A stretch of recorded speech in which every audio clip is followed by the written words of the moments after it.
Good morning, everyone, and welcome to another Rock and Nine interview.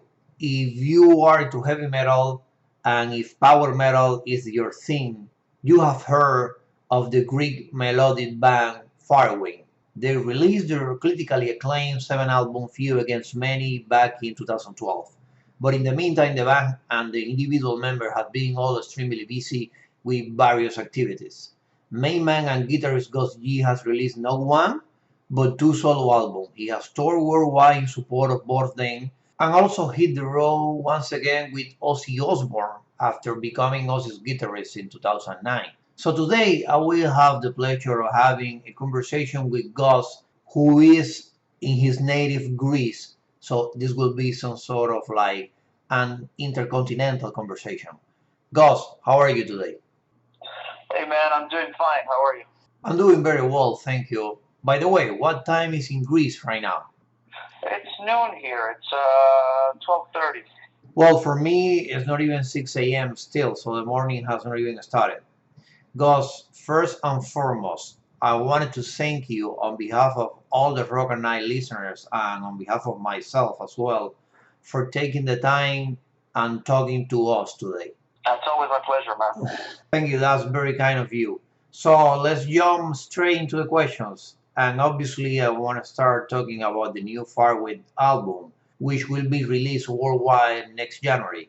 Immortals is the first concept album ever made by Farway, and its lyrical theme revolves around Greek history. Can you be more specific and tell me where the idea came from and what part of Greece history is being told? Yeah, the idea is something that we talked about with the guys for a few years now. But you need to have the right kind of music to back up such a concept, and it has to be also the right time. I mean, we were not ready to make a concept album in the past. We didn't know how to make one really. It was like it's like I said, sometimes you have to just give it the right amount of time before you do something like this. Anyways, we're focusing on two battles on this record, two ancient Greek battles, which go back to 480 BC. And some of the most popular ones. One of it is the Battle of Thermopylae with King Leonidas and his brave 300 men. You probably seen or heard of the movie 300. So it's about that battle. And the one is about the Navy battle in Salamis, which was a few months later, that one, where actually the Greek fleet defeated the Persian.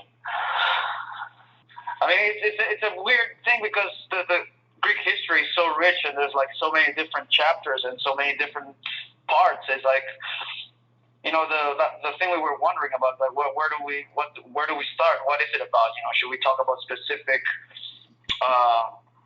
warriors or specific, exactly specific like legends or something, or just maybe focus on a couple of things? And I mean, the Battle of Thermopylae is one of the most heroic ones, and it's very famous, and it always like resonated with us too. So we wanted to do our version of it since we are a Greek band, or mostly Greek band.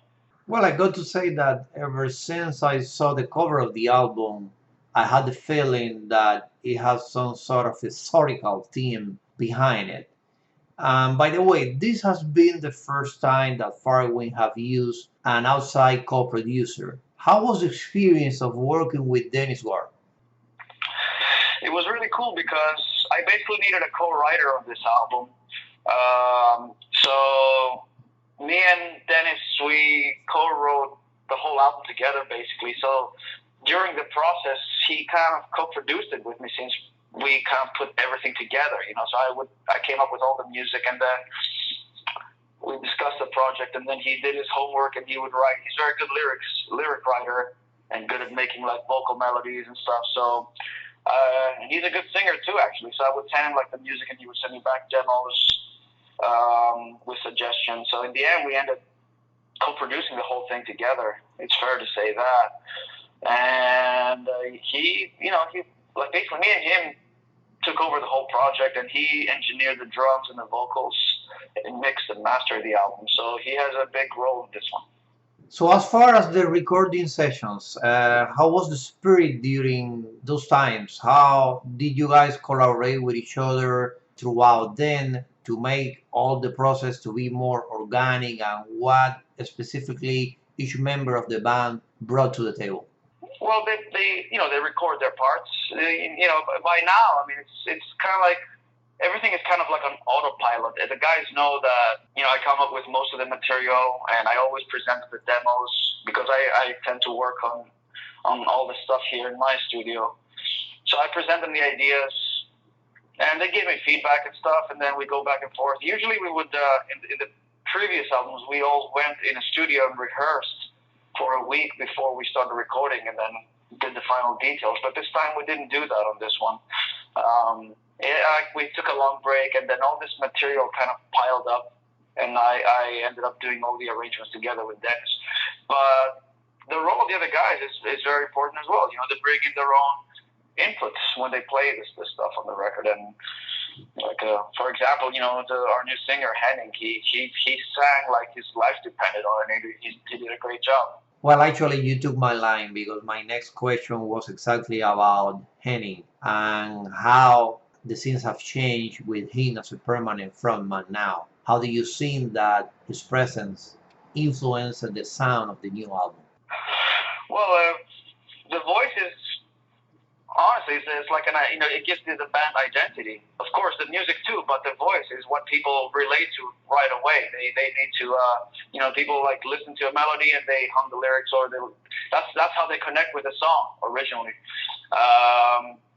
So it's a very important change for us, and yeah, I just think he did a great job. The guy, I mean, he brought in his own element, but at the same time, the elements of Firewind that at least we became known for, they're still there. I think he really fits with what we are doing on this record. He really has some incredible performances throughout the whole album. And I like, I don't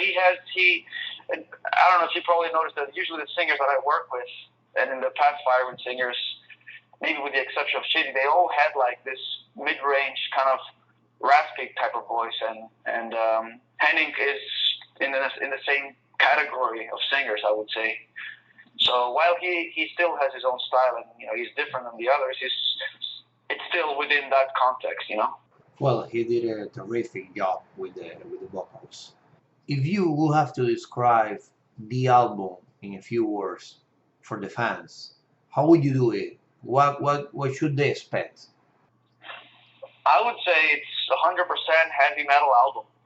Really, I mean, if you're a fan of, like, I always I saw Firewind as a band that draws influence, like it continues like in the style of classic 80s heavy metal, like Judas Priest combined with Iron Maiden.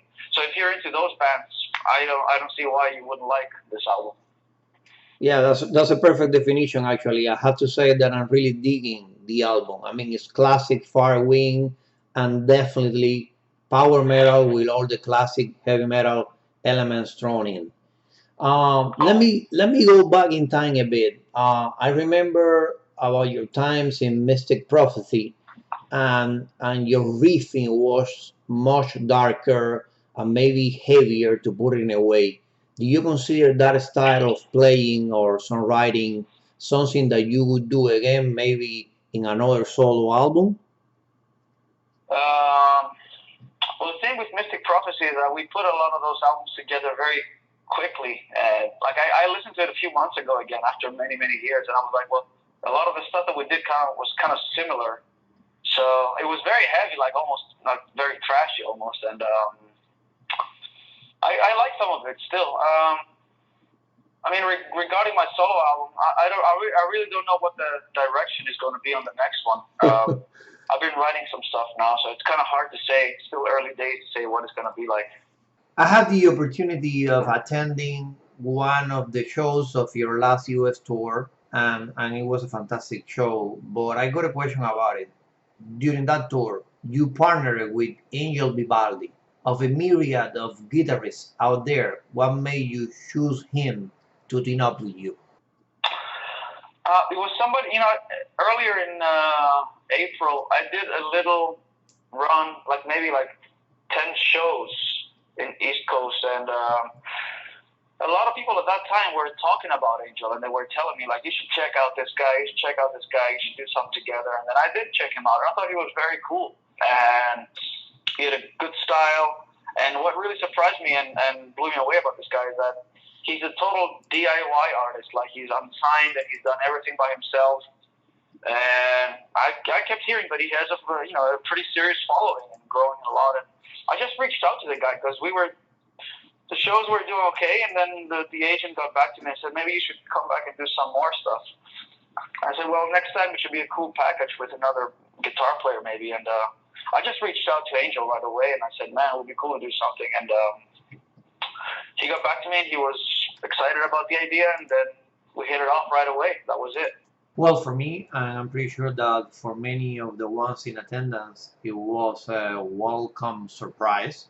And I have to say that his style add like a different twist to the show and match with you perfectly. Yeah, it's like, he comes from a different background, different style. Like his fan base is more like this, the prog or gent, whatever it is, like this, more like the newer hip stuff. But to me, like, he has a quality of his own. I can still hear a lot of melody despite his stuff being super technical, and that's what I like about him. And when we collaborated on stage, it was really cool. It was really great playing with him. It was perfect. I mean, it was like a different style than yours, but at the same time add own personality to the show, and we enjoyed the heck out of it. Cool. In your last solo album, Brand New Revolution, the booklet credits the singers for writing the lyrics for all the songs. Was letting the singers write those lyrics an artistic decision on your part? Did you feel that would make the final product better? Oh, well, for me, it's like lyrics has never been my forte, my strong point. So I'm always better at making the riffs and arrangements and stuff like that. And I always like the element of surprise. So I always send the way that I usually work with singers, like I will send them a demo and some ideas, and I'll be like, well, surprise me, you write something over this. It's kind of an old school approach. And that's how I'm used to work with singers. And all the guys, all the people that participated on my solo album, we did it like that. And I also wanted them to make the song their own and write, what they felt like. Instead of just handing it to them and then, well, this is the part, sing it. Well, that's an interesting approach, and I have to say that it worked out perfectly.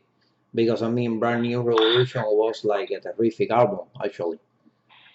Oh, thank you very much. Thank you. I mean, by the way, it has an instrumental track, which honestly is outstanding. Have you ever thought of doing an all-instrumental album without vocals? I've been thinking about it more lately because everybody's been asking me the same questions, and I'm wondering maybe I'm missing out on something by not doing it. I never really saw myself as an instrumentalist. It would probably take me a while to put 10 or 12 instrumentals together for a full album. I've never done such a project before, but maybe the solo project gives me that opportunity, that kind of platform. I can put out whatever I like. It doesn't have to be under a certain kind of thing. So maybe, who knows? Maybe the next album is going to be more instrumental, or kind of like half and half with instrumental and vocals. Or maybe someday a full instrumental. Who knows? My main concern was like, well, I don't want to make something that is just going to appeal to guitar players only. I like songs with vocals myself. I like to listen to great singers, and I always appreciate a great solo. So that has always been kind of like my thing. But there seems to be a lot of a demand for instrumental music these days. Over the course of the last 6 years, how Gus G has changed as a musician, and how that change had an impact in the new Firewind record? Well, to me, the point is to keep growing as a musician. It never ends. Um, so I constantly practice, and I try to come up with new cool things, or try to push myself when I record an album when it comes time to do the solos or just guitar parts in general. I just always try to think of new ways to make it more interesting. So that keeps me motivated. Creating stuff and then trying to put cool guitar parts to it. Are there any influences that just influence your music, but not necessarily your guitar playing? Good question. I mean, I have, I'm not the kind of guy who only listens to metal. I listen to other stuff as well. I like some soundtracks, and I like some electronic music and classical, and whatever. It's to me, maybe there's like subconscious influences from. I think there's subconscious influence from everything we hear around us, really, and pop music and all that stuff. So it's hard to say, really. What is this? It's in the back of your head when, like you say, it doesn't really influence you as a guitar player when you solo, but what has influenced you as a songwriter? Maybe, I don't know. There's a lot of stuff. It goes back to from the Beatles, listening to all that stuff, to whatever, to today's pop music. Obviously, well, but some people and some fans look at you like the super shredder, the heavy metal guitarist of the 22nd Galaxy, and it's good to know that you also enjoy listening to some other type of musics. Oh yeah, absolutely, man. I listen to all kinds of stuff. Yeah. Gus, would you happen to remember about your first guitar-related memory? What was the first time that you came in contact with a guitar, or what was the first melody that really drew you into guitar? Yeah, I think the very first one is probably when I was 9 years old, which was Peter Frampton Comes Alive. I mean, essentially, this is the record that made me pick up a guitar. And I remember my father playing the vinyl at home, and when it came to that solo on Do You Feel Like We Do, and he did the talk box effect, and I thought it was like a robot talking, and as a kid, and I remember asking my dad, "What is that?" And my dad said, "That's a guitar." And I'm like, "That's impossible. There has to be a robot." But that was like a big revelation that I had. Then I was like, "Well, I think I have. This is what I have to do in my life. I have to learn how to do this."